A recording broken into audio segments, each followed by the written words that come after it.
Welcome to the England Rugby Pod.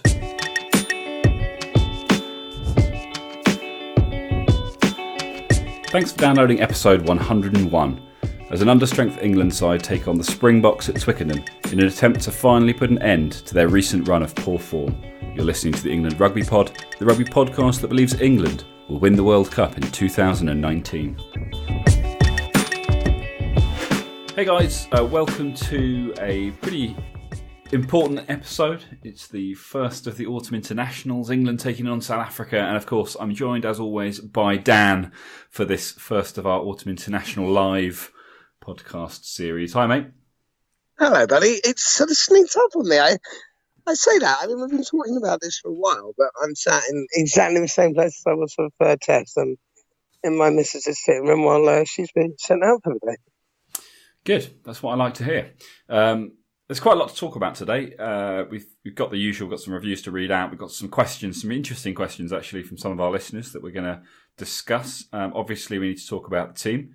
A few last minute changes there. And we can have a quick look as well at the South Africa team. And of course, we will finish this section with our predictions before leaving you for the briefest of moments. And then we'll come back to you at half-time and again at full-time. So you get that sort of how we feel about the game as it's progressing, rather than just giving you the same post-match kind of reaction that you'll get from everybody else. So hopefully it's a refreshing alternative to the others that are out there. But so I mean, we'll start with the reviews. Just one new review's come in from Josh Haff. He gives us 5 stars. He says, the best thing to happen since Joe Launchbury first picked up a rugby ball. Guessing he's a Joe Launchbury fan. Aren't we all? But unfortunately Joe not part of this setup, going to injury, which is a shame for sure. Definitely going to be one of the ones that's missed. But yeah, appreciate the 5 stars there, Josh. And then, I think probably a couple of questions that, so I guess they're two sides of the same. They're two completely different approaches actually to the same stories. The first one was on Twitter. It was from Freya Goodman, who says, people always talk about picking Cipriani over Ford, which I wouldn't do anyway. That's her, not me. But personally, I think it's more about whether you pick him over Farrell.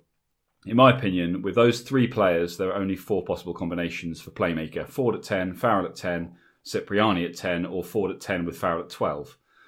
I don't believe that week in, week out, Farrell and Cipriani have the relationship to work well together and direct the team between them. One of the biggest criticisms of Cipriani is his temperament, and I don't think he would be able to share those playmaking decisions with Farrell in the way that Ford can. Furthermore, in a way, the Cipriani argument is almost obsolete because usually when pundits, etc. are asked to build a dream 23, he doesn't feature because Farrell's at 10.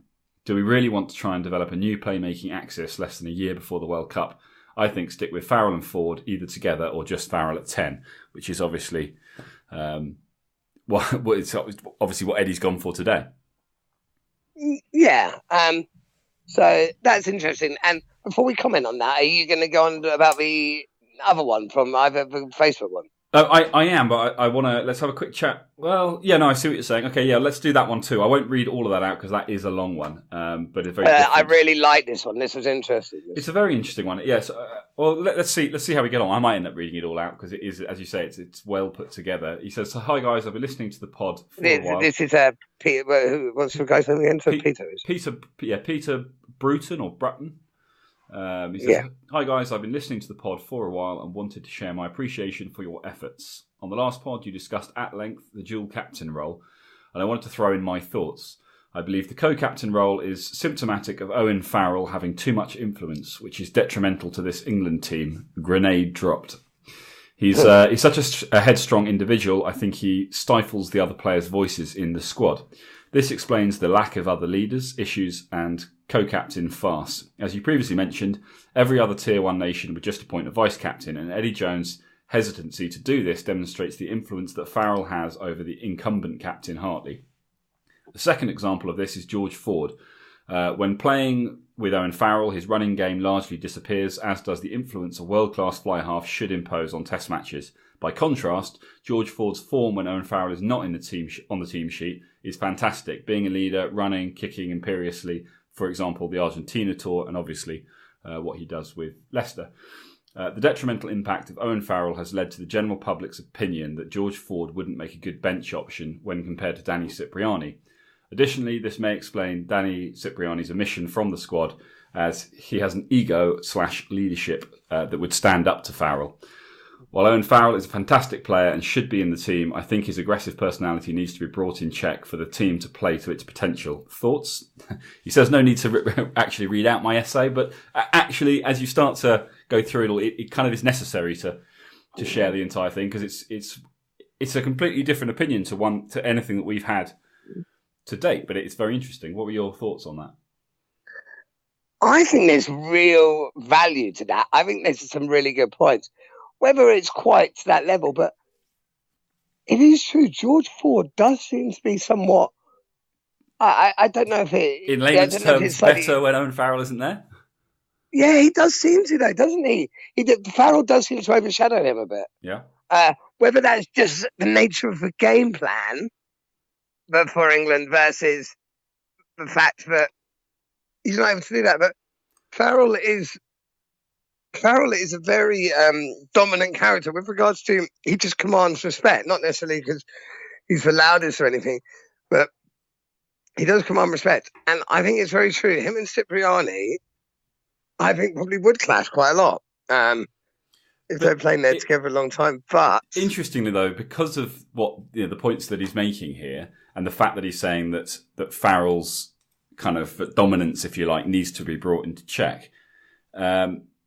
Is that not I mean, this is not the time to be trying these things out, admittedly, a year out, less than a year out from a World Cup. But do you need a Danny Cipriani, someone who can challenge Owen Farrell, someone who can force other opinions? Because if there's any truth in what he's saying and what Peter's saying here, then there will be players who have things they want to say that are perhaps not saying them because of Owen Farrell's dominance. And would someone like a Cipriani bring more out of the other players? It's definitely clear. Like you think, for as long as I can, for as long as I can remember, when talking about Ford and Farrell as a pair, as a partnership, and how amazing they are, and how they can read each other's minds, and all this kind of stuff, it's always been pretty clear that Owen Farrell is the dominant of the two. He wears the trousers in that particular relationship. And so, it kind of makes sense that is George Ford wearing a skirt? Or? I guess so, yeah. Okay, good for him. Yeah, we're not sexist on this pod at all. Yeah. Why can't they wear trousers? Sorry, carry on. I don't know what I'm doing. Yeah, pipe down. But yeah, so it's an interesting one, and I quite like the theory. It's not one I've heard before. It's not one I've considered before. But now that I'm reading what he has to say, I'm thinking, yeah, that makes sense. And you're right. Like, he is an important part of the team. That when I don't think anyone's suggesting that he shouldn't be involved. But yeah, I think it does beg the question: how do you get the most out of the entire team whilst continuing to get the most out of Owen Farrell? And I think there's massive values for bits he was saying about the captaincy as well. Yeah, but it's you don't want Owen Farrell to lose what he has. No. And so the danger is if you do bring in someone who perhaps challenges him a little bit and brings more out of the rest of the team, do you lose something from Owen Farrell? Or is Owen Farrell just, it's not that he needs to be in control, it's just that he does his thing and he's possibly not even aware that he's holding others back. So it wouldn't necessarily, maybe he doesn't take issue with other people challenging him. Maybe he would actually get a kick out of it. There's just no one who does it because he's such a strong voice in the team.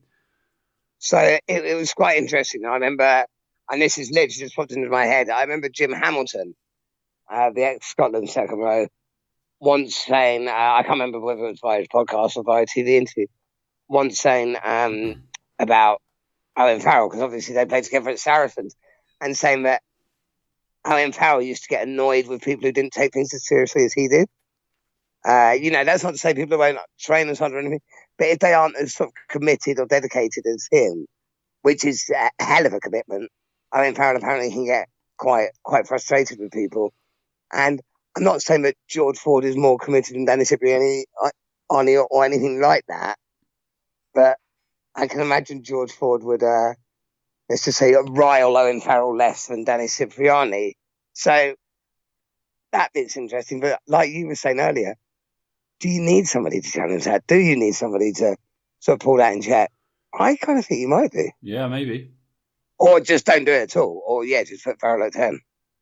Which is what he's doing, and it's what we wanted to see. So yeah, it is. Yeah. So it's a bit of a weird one, really. But I suppose the thing is that the team as it stands today for the South Africa game, Farrell's starting at 10 with Ford on the bench. We always said George Ford is not a finisher. You don't get the most out of him when Farrell's on the pitch. And let's be honest, unless something goes horribly wrong, Owen Farrell is not going to be replaced by Ford. Ford's going to come on and Farrell's going to move to 12. So you're bringing, if any of this is true, you're bringing George Ford on to not play his best rugby because he's playing inside Owen Farrell. Whereas a Cipriani maybe changes things up a little bit. But I don't know. It'll be interesting. It may well be that we're taking it as gospel, yeah. Yeah, 100%. I mean, this is a theory that Peter has that's just an interesting one because we've not heard it before. So guys, so guys, you're listening. If you've got opinions on this, if you think differently, let us know. If you agree, this is if like us, you're hearing this for the first time and thinking, that actually does sound like there's some truth in that. Then let us know what you think. But yeah, it'll be interesting to see what Eddie does with sort of 20, 30 minutes to go because he's gone for a very different setup this time around. I think one that's far more in keeping with what he perhaps wanted right from the start. He's instead of having the 10-12 playmaker channel, he's got Tio at 12 and then Slade on the outside at 13. So his playmakers actually are either side of his crash ball man, if you like. And I know we've talked about Tio in the past and how he does have more to his game than simply crashing up the middle. But I would imagine that's the sort of the attribute that Eddie Jones is particularly interested in for this game, for this squad. But it's very different to anything we've seen under Eddie Jones to date. Yeah, it'll be interesting because the South Africa patch day is absolutely huge. Yeah, and ours is particularly small for us. It's not the big. So I wonder, Eddie's game plan is going to be to move the ball about early on, keep moving it about and tire out that big pack. Yeah, I mean, we've got some. What we do have in the pack is so set piece could be interesting, in a slightly worrying way, but in the loose, we've got a lot of sort of pace in the pack, and so maybe that's the area they're going to focus on it, and it'll be very interesting if that is the case because it's something that we've all been calling for so long and haven't really seen from England, is the breakdown, and England have always sort of sat back on their laurels a little bit and banked on their set piece, which perhaps is not going to be quite so effective this time around. When I say set piece, obviously I'm talking about the scrum because the line out, we should still be in pretty good shape with the line out. But that's the big worry, isn't it? I mean, let's name a team actually while we're doing that. Well, okay. I mean, do we need to? No. I mean, we can do. Yeah, I was just going to say just before we do, though, I think a key thing to this in this game is going to be the fact that South Africa are missing two of their best world-class players in Faf de Klerk and Willie le Roux, and that's because in both cases they play in the UK, and as this game is officially outside the test window, they don't have to be released. And I believe that in both cases, an agreement was struck that allowed them to leave their clubs to go and play in the championship on the condition that they would not be available for the autumn internationals in November. So it's not like the clubs have sort of turned around and said at the last minute, we're not going to let you play. This has always been known.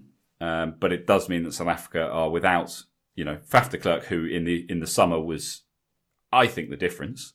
I think he's the best player in the world at the moment. And Willie le Roux, who we know what he can do. He's probably, equally, if not, just shy of being equally as important to South Africa. So if our game plan does involve trying to dominate across the field, and I'm not saying that I think necessarily that England are that much better than South Africa in the backs, but I think if that is the game plan, and the first halves of both of the first two games in the summer, saw what we could do when we did move the ball about. Not having either of those two could be good for us. Yeah, it could be. But and one thing I want to, because a couple of people have said this to me this week, and I'm not suggesting this is what you're saying, but a couple of people have been like, well, South Africa are with South Africa. I'm like, we're without Billy, Mako, Courtney Laws, Joe Laundrie. I mean, actually, our team's more hindered. Fair enough, different reasons, but this is a full-on international test match. I mean, this is as good a test as absolutely it's going to be. And let's be honest, if in a World Cup year, or it is effectively a World Cup year. There's less than 12 months to go. You need more than 15 or 23 people who are capable of playing your best rugby. You need a squad who's capable of going and playing whatever it is, 7 back-to-back games. You need, well, not 7 wins, but 7 back-to-back games to reach the final. So you need a squad that's capable of doing that, not a first team and then hope that the big guys filling in the gaps can play all right. So you need to be able to play without some of your. And that's probably not true actually. You don't want to be playing without your best players, but. Do you know what I mean? Like I think, but you need to be able to. You're right. Yeah, you're right, it's not any less of a test because they're missing 2 key players. Because, like you say, we're missing 2 of our key players in. But I don't think we can use. I don't think we can use missing Billy because I don't think we'll miss Billy. Not when you've got Mark Wilson. That'll be an interesting one. I mean, I'm not going to comment too much at this stage. I don't know enough about him as a player. I don't know enough either. I mean, we both thought Ben Morgan would get the call. He didn't. Zach Mercer's obviously on the bench, but he is a very different number 8. Eddie Jones has always been quite vocal about wanting, a big ball carrying number 8. Maybe he just feels like that's not an option, and he's gone down a different route. I think what's going to be very interesting today, as far as the England pack is concerned, is the fact that it's quite an unknown, not an unknown, but quite a sort of inexperienced team. And whilst there's the obvious dangers with that, it offers quite a dangerous prospect for South Africa too, because they don't really know what this team looks like in England shirts. And so they won't know, it's not like they can say, right, well, we saw what they did in the summer, so we just need to prepare for that, because it's going to be a completely different game plan, clearly. Went forward in the summer, so it's a different team, and, these guys have so much to prove, and I guess to a degree expectation is a little bit lower because of it. So, it'll be very interesting to see if any of these really step up and go, hold on a second, look, you've not really written me in to date. Well, I'm about to show you why you should have done. And obviously that's what we're all hoping to see. So a few things. Probably the key things I want to see today. Firstly, Dylan Hartley. I want to see how he's looking. Yep. And how much impact it has having an impact. And like you say, this is a great opportunity for some of these guys. Someone in that pack, I don't know, who's got real opportunity to be like, yep, I'll have that shirt. Well, I think you've got Alec Hepburn is a big opportunity for him with Mako. Yeah, it really is. It really is. With Mako unavailable and Joe Marler having retired. Why? He's the first. He's now the first choice, having been the third choice. So massive opportunity for him to state a claim. I suspect. I don't more than suspect. Mako obviously is going to come back strong, but it'd be great if Hepburn can sort of put a stamp on the shirt and just say, "Look, I'm here to challenge the way that Joe Marler used to kind of challenge." Because we want a front row that is completely interchangeable. It doesn't need to be starters and finishers. It just needs to be 6 people. Well, 4 props or two loose heads, 2 tight heads, 2 hookers, and it doesn't matter which way around you do them. So that's what we're hoping for. Because obviously we've effectively then got 4th string in. Is it Moon? Yeah, but he's about covering. Yeah, so whichever way around that is. But yeah, so yeah, big opportunity for Alec Hepburn. Obviously Hartley's back and needs to prove that his leadership has been missed. Kyle Sinclair, we know what he's capable of. He did it for the Lions, but this is starting for England is a relatively rare thing for him. So he has a massive opportunity to show why this should be his spot. And then obviously Harry Williams is on the bench. We know what he can do. He's done it before. We talked him up a lot in Argentina about how good he was. Yeah. And now we're both big fans. Yeah, what are you going to do? Obviously, Toje and Cruz, 2 of the awesome foursome. good to see Itoje at 4. I'm glad he didn't move into the back row. I didn't want to see him in the back row. So glad. So hopefully those two can just do a job. And hopefully Marrow's just back. Sir Marrow of Itoje is who we want to see today. We do, 100%, mate, 100%. Lots to prove. I think he it felt a little bit towards the end of the last season like he was, for England at least, he just didn't seem to have the passion anymore, the passion that he had when he first came on the scene, and I want to see that from him today. Some big hits and whatnot. Shane Courtney-Laws isn't there. We always love a big hit from him. George Crew's there to fill in the gaps. And obviously that, the injuries means that Charlie Ewells gets his shot off the bench, who you've been calling for a little while. Don't know if you want to make him part of the... Can't think of a word that rhymes with Fiveson. No, I don't think we need to. No. Okay. And then back row, Tom Curry. We've kind of we've been saying that the 7 shirt's his for a while. So although he's inexperienced, he's also kind of already inked in our minds at least as the 7. I'm kind of liking the continuity at 7. And I'm happy to see Curry or Underhill there. Yeah, Brad Shields at 6. I think people need to remember that he may not have had the best summer tour with England, but he had literally just flown over from New Zealand. Yeah. It's all completely new to him. It was a new setup, new ethos, new people, But he came over as a world-class player, on the verge of, teetering on the outskirts of the All Blacks, captaining the Hurricanes. He's an experienced player with leadership qualities. It's something that England needs. And I think, you just needed to give him a bit more time. And to see him in one tour, it wasn't enough. Plus, he was flying back to New Zealand afterwards to finish off his season. He was at the end of a long season at the time. I think, let's not pass too much judgment there. I think he's a good shout, and I'm looking forward to seeing what he can do, having had a bit more time with the boys.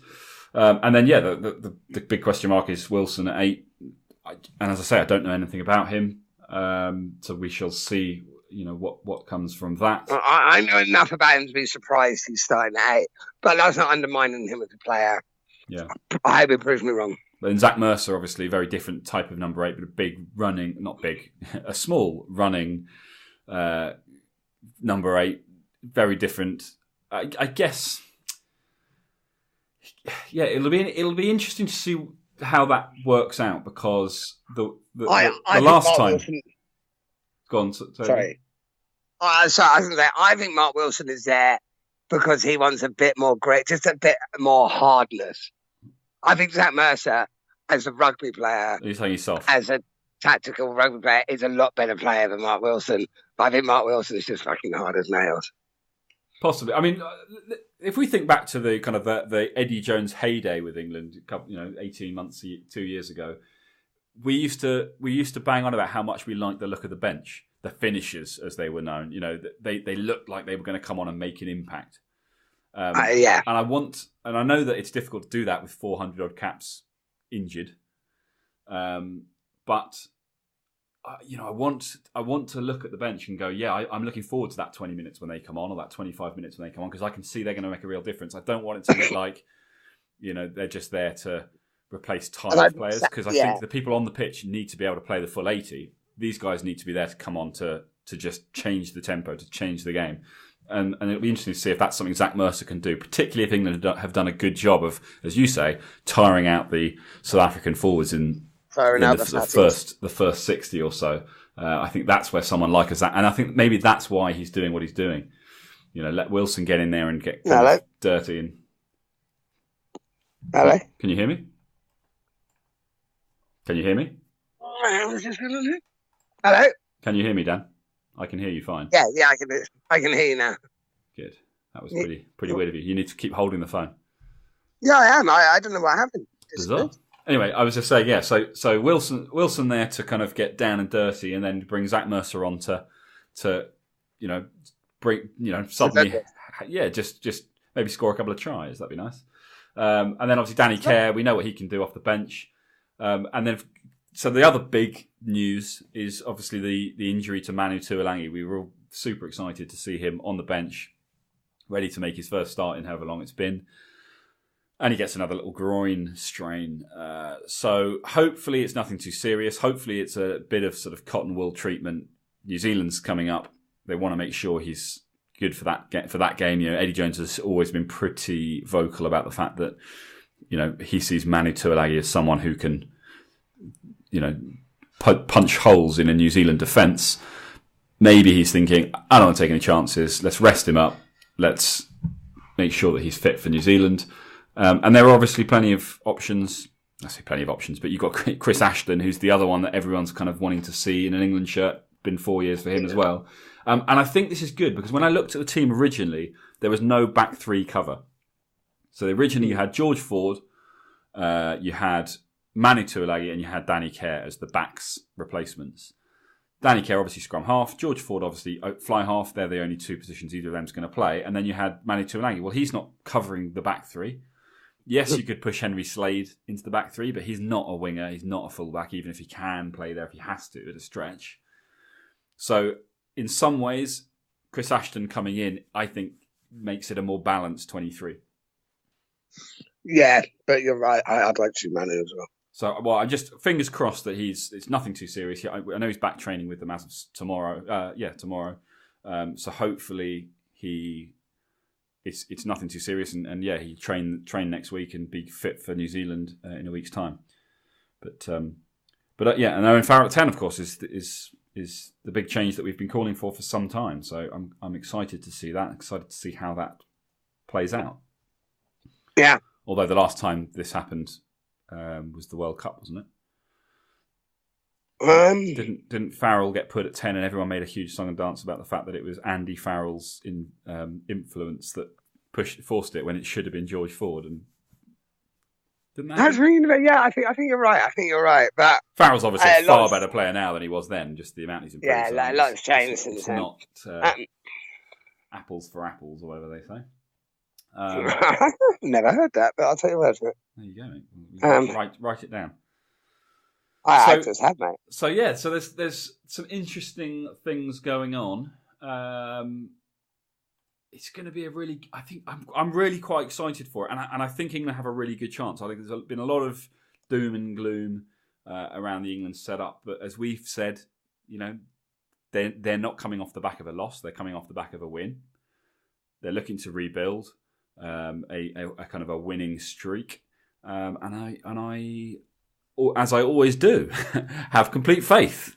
When prediction time comes, it's going to be in England's favour, I think. But before, I think this is a really tough match.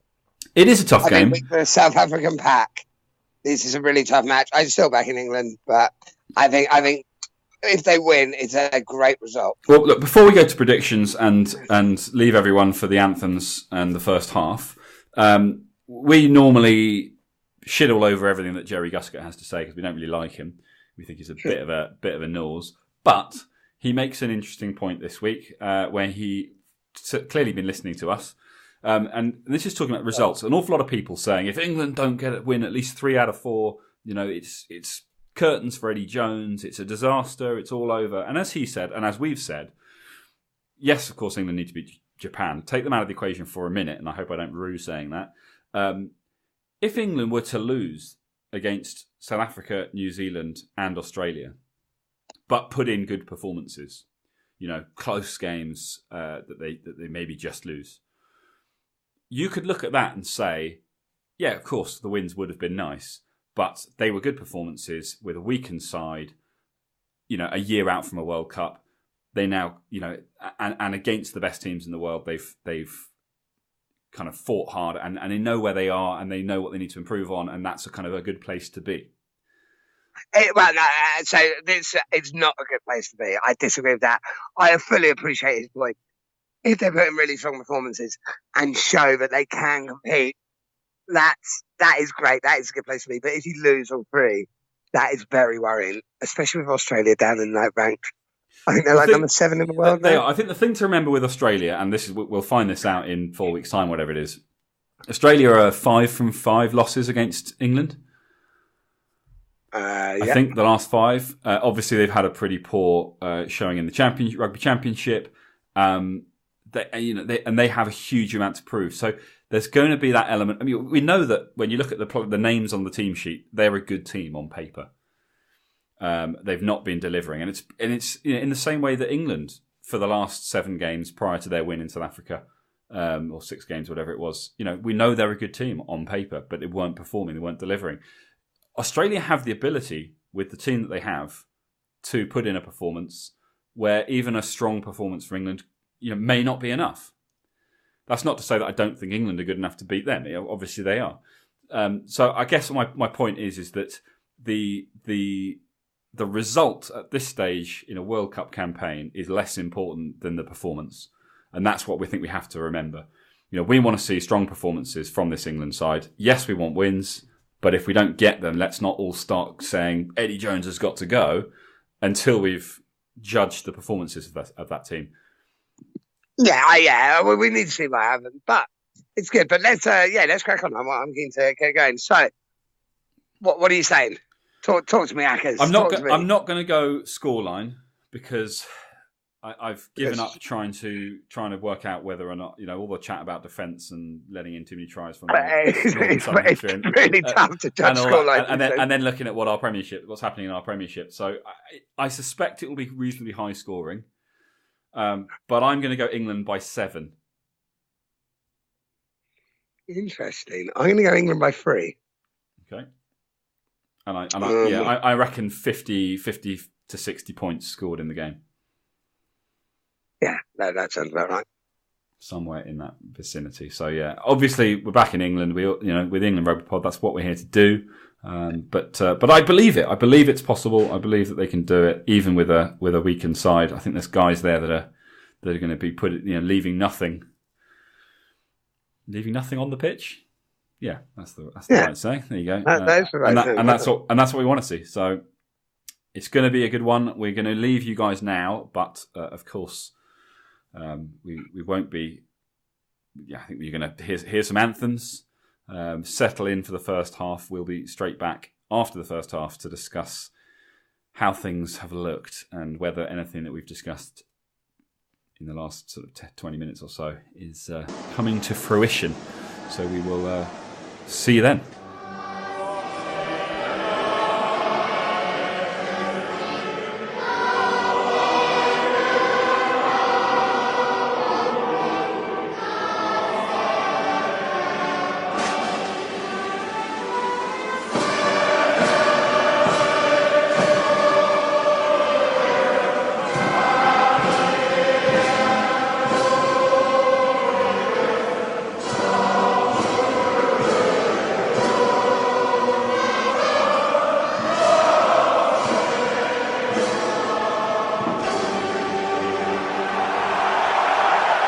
Hey guys, welcome back. So first half is out the way. Dan, what are your thoughts? A few things. Firstly, this is going to annoy people and I don't care. Stuart Barnes is an absolute legend. I really like him. Really? I've never heard the word totemic before today. I've used it in about 10 WhatsApp messages. I wish he would stop talking about how England will be delighted. They'll be over the moon. They'll be ecstatic. Mate, he's right. We have been out-muscled. Yeah, it's men v boys. I don't know. It's just you say that, but you look at the scoreline. Well, so South Africa have made some poor decisions. Definitely. I think, actually, as much as I slagged off John Mitchell, I think our last-ditch defence has been brilliant. Yeah. The defence overall, there's a few times where you could perhaps stop it a bit earlier, but England won the yellow card period 3-0. Yeah. I mean, that's what we shouldn't have. That's always a great result. Oh, that is, yeah. You have to sort of credit the sort of the defence, and South Africa made mistakes, but that happens in rugby, and it's about how you defend and attack those situations, and whenever South Africa made the mistakes, the key thing is that England capitalised on them, and I think a lot of what we've seen from England over the past couple of years, or the past sort of 12 months, let's say, has been the inability to capitalise on the opposition's mistakes. But is this a concern? So I completely agree with what you say.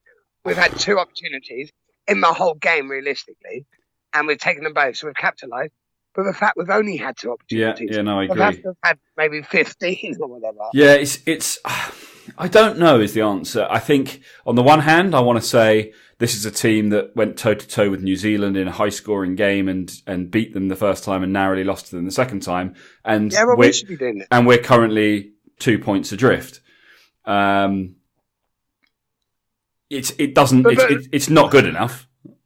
No, yeah, agreed. Part of me feels like something, I don't know, if I find it difficult to say it, but I almost feel like Farrell at 10.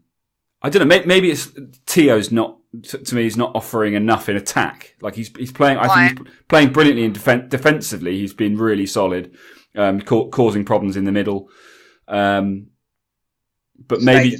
maybe just not.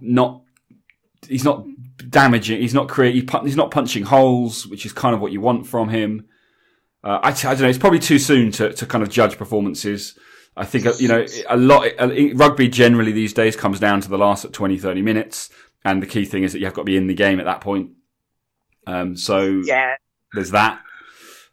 I don't know. I don't know what I think. I mean, yes, I want to see more. That, apart from Itoje's yellow card, which in some ways is annoying that we're giving away those penalties, but he probably saved a try in the process. I think he had to. Yeah, I don't. I'm not annoyed that he did. No, and his first penalty, the holding on and the line out. I mean, okay, his hand was on Etzebeth's shoulder, but I don't think he even moved Etzebeth off his plane. So I don't know whether is that reasonable. Like there's going to be contact. I think that the penalty rule surely is about you're not allowed to pull them down, which he didn't, in my opinion. It wasn't like that. He went. In fact, it was identical to the one that followed, where George Cruz did the exact same thing. But I don't know. Yeah, so unfortunate. But England gave away too many penalties early on, but none of them were absolute shockers. And certainly the last 20 minutes was much better.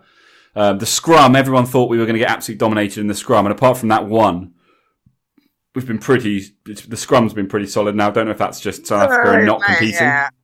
The scrums don't seem to be doing much movement generally. If you're talking purely about scrums, as in the actual scrummage, then yes. But so two things. Firstly, I think a lot of England players are like your wallet on a night out, just gone missing. Oh, and you got jokes. Yeah, do you like that one? And up front, I think we've been dominated up front. So when you're saying about Farrell at 10, and Tio, I don't think they're getting a chance. Maybe not. For me, Ben Youngs is kicking the ball away too much. There have been one or two that have been inch perfect, and they've been great. There was that one that he put out wide, and Johnny May was able to just bundle him into touch. Lovely. But there's also been a lot where he's given them a good 5 meters of clearance to decide what to do. And what's the point? I think we're on the back foot a lot. The up front. So that I am not seeing enough grit from the players. Tom Curry, I think, is showing some grit. The others are not that they're not, not that they're backing down or anything. I want there to be a bit more gnarly, a bit more nastiness. Yeah, but if England in the second half go out and turn it on and start getting points, and you'd look back and you'd say, okay, it was a thoughtful, considered first half. It kept the scoreline down. It did what they needed to do, and then they put their foot down. That's obviously what we want to see. That's what we're hoping the game plan evolves into. Great. Obviously, South Africa are going to be out to do the same thing, but if the rest of the match continues like this, I'm worried. Even if we snuck a win, but it continued like this. But if you looked at it from the other side, what would you say of South Africa coming into this game? Potentially probably the second best team in the world right now on paper, maybe the third best with Ireland. They're certainly not performing against England the way that you would expect them to perform, given that they supposedly just, beat the world's greatest ever team. Yeah, but mate, is that not worrying? The fact that you're saying, they've just done that. The fact we're not talking about England in that same breath. It does worry me. And unfortunately, I feel like that's a little bit the way that things have gone until England can find that form again and start going in the right direction. But you're right. We're here to back England with our specially coloured glasses. So I'm going to change my opinion and say, it's simply not good enough. England should be dominating.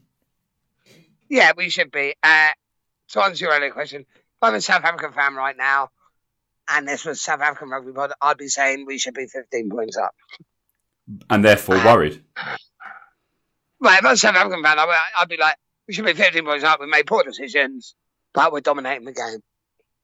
As an England fan, I'm saying we've done what we needed to do. Okay, but you look at the summer tour. England dominated the game and then lost twice. What? Where? In the summer tour. I don't know if they dominated, mate. I think in game one, we were about 30 points up at half time. Halfway through the first half, but then South Africa came back and dominated for the second half. Yeah, which is what England's going to do in the second half. We don't go and do that now. So that's what I'm saying. So South Africa have dominated the first half, and we've prevented them from scoring. Psychological, you see, you get in their heads. Then we dominate the second half, but they don't stop us from scoring. Boom. That's the game plan. You're right. That's what I'm calling. That's what I'm calling. I've got a 50-plus point game predicted here with a 7-point win for England. They need to score some points in the second half. Yeah, but hey. What do we think in terms of changes? If you're making your changes right now with the bench that we've got, what are you doing? I am bringing on Ben Moon. But Hepburn, I don't think Hepburn played badly or anything. Ben Moon's just an older head. I think he's a bit more gnarly. I thought Wilson's doing all right. Mark Wilson? Yeah. He's been all right. Again, I think the whole thing's like people haven't really had the opportunity to.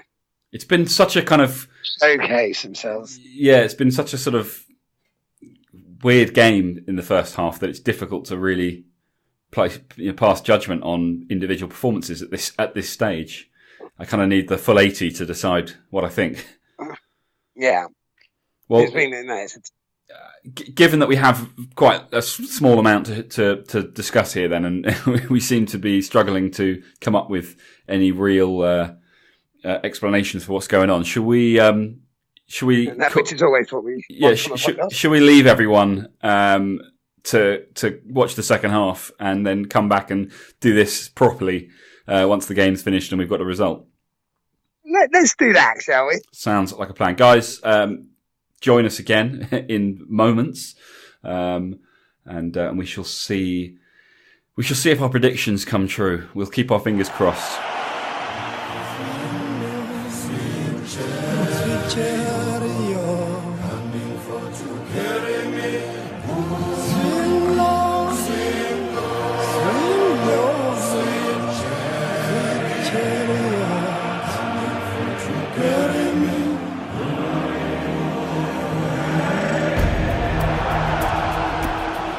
Wow, what a change of fortune from the first half. As I messaged you at the end, that was beautiful. That was, mate. Okay, I'm going to apologise to our listeners now. My adrenaline is still pretty high from that. I am so excited by that. My glasses are about as rose-tinted as they come.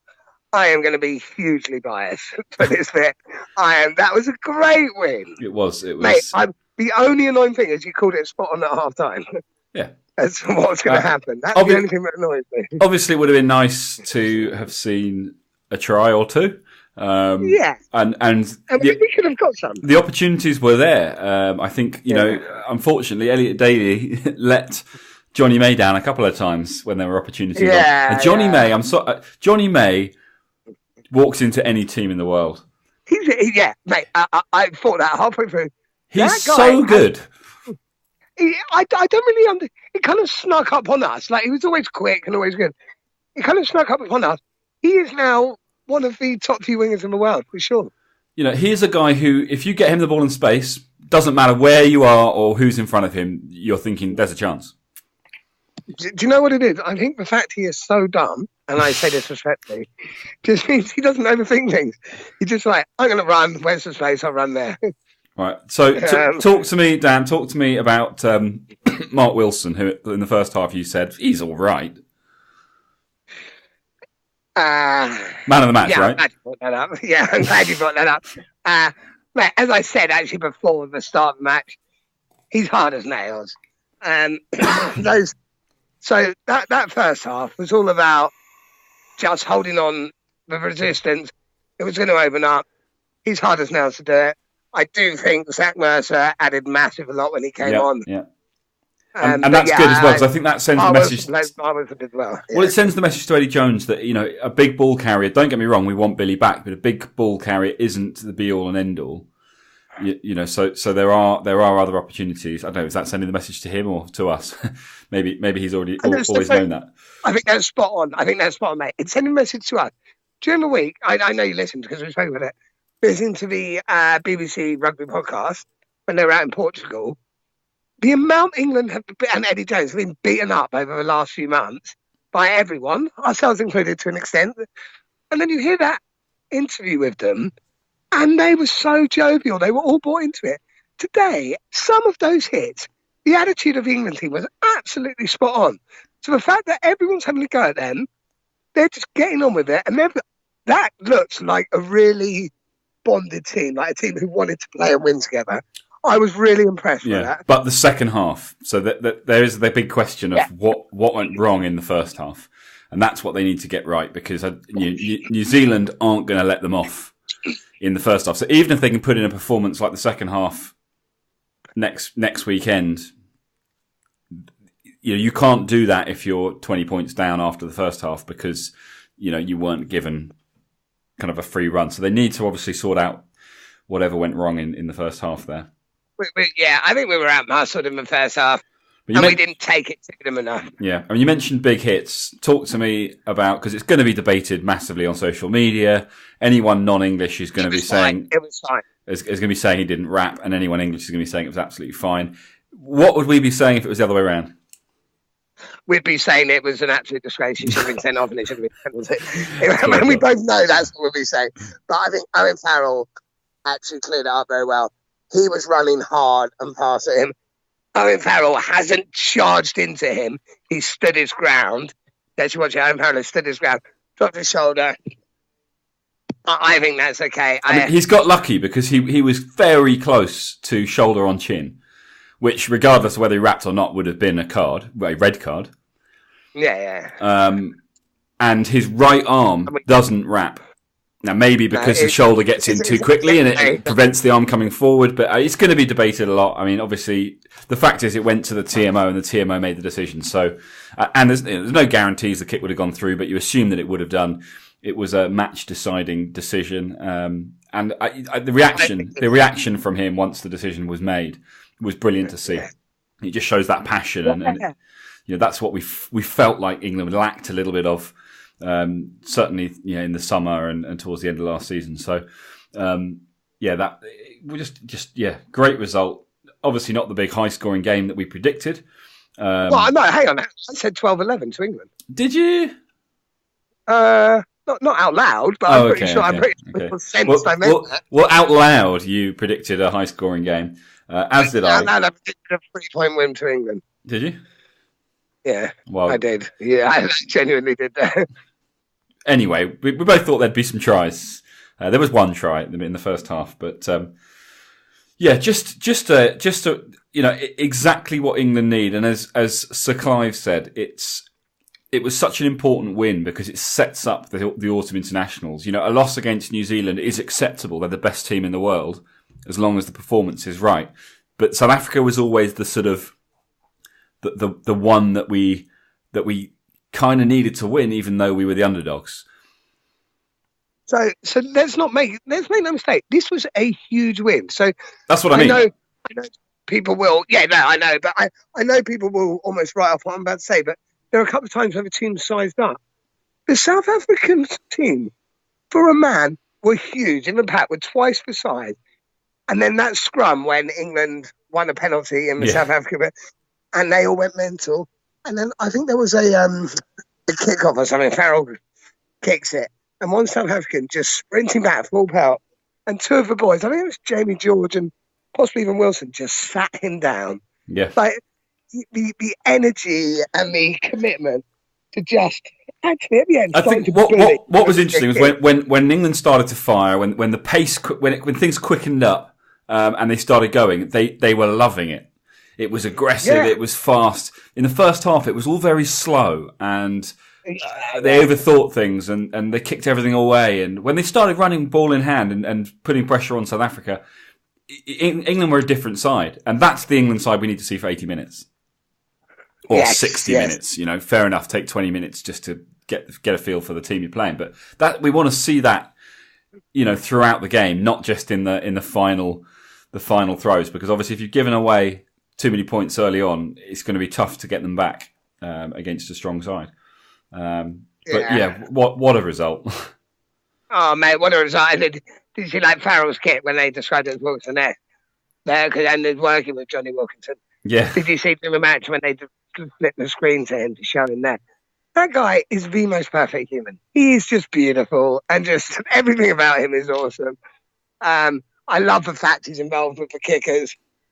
Owen Farrell today, to me, I think just once again showed how world class he is, how important he is to England, and I like him at 10.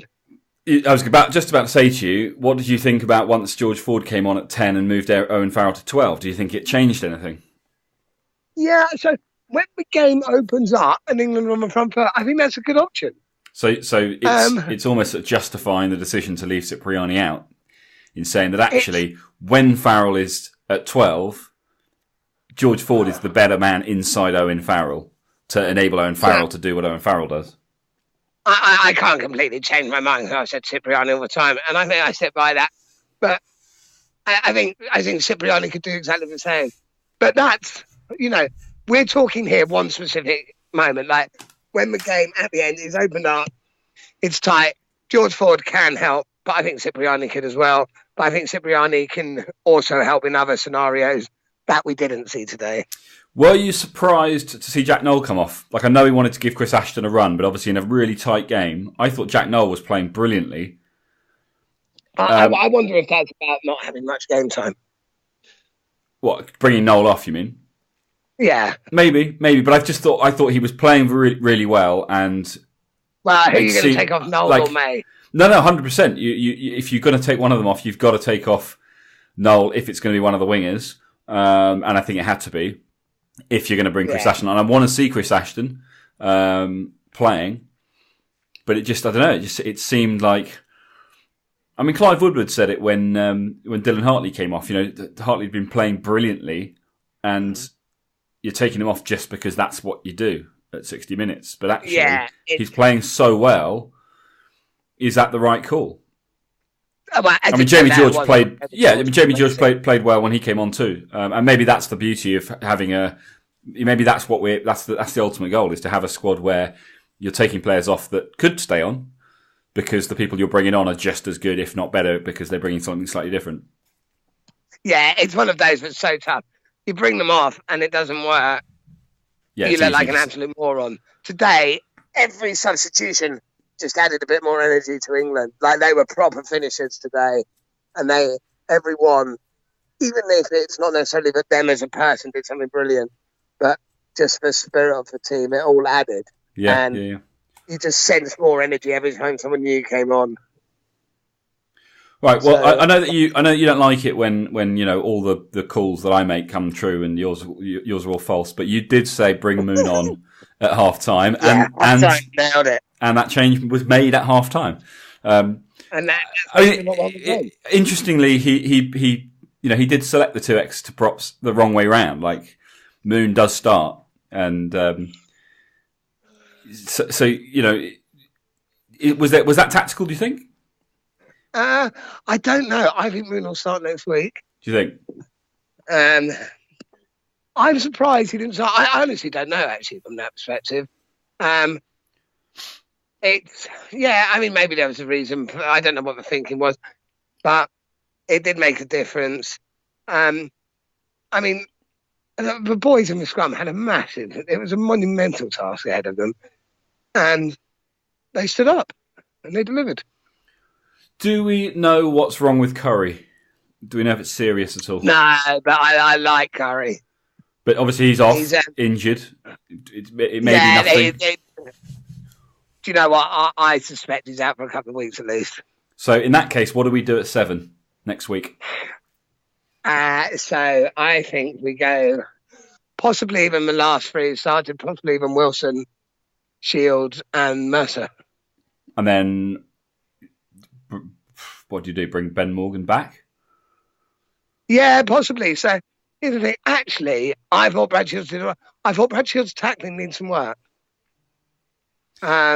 He went. Sometimes he. It's not that he let people through, but he didn't always grab hold of people. There were definitely, and it was spoken about when they interviewed Mark Wilson afterwards. The first half, they tried to make all their tackles up high, and as a result, South Africa were making yardage. And in the second half, they started to chop them down and then attack the ball at the breakdown, and it seemed to work. Who's the South African centre that was causing all sorts of problems? They'd never. It wasn't clear. It was the other one, but yeah, he had a really good game. He's a good player. And with him, it was always going high, and they needed to just get him on the deck, even if that meant he stretched forward and got a few yards and then attacked the ball. And hopefully that's something England will learn, because particularly with all the new rules and everything else, I just think when you're playing against a big physical team, if they're going to outmuscle you, then don't get your ego. Don't let your ego kind of drive you to try and challenge that.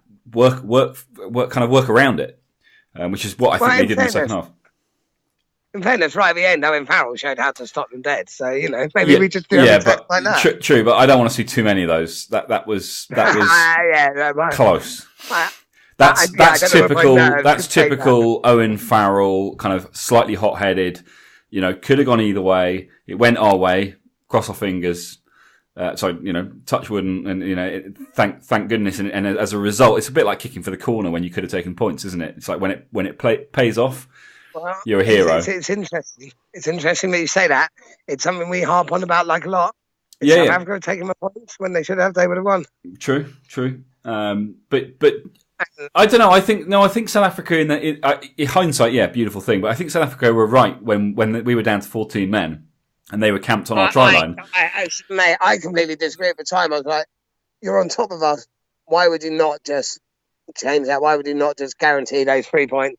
6-0. I hear what you're saying, but I think I think there are occasions when you have to add pressure. And I think if you've just taken England down to 14 men, put it in the corner, but instead of trying to throw the long line out, just throw the simple one and drive it.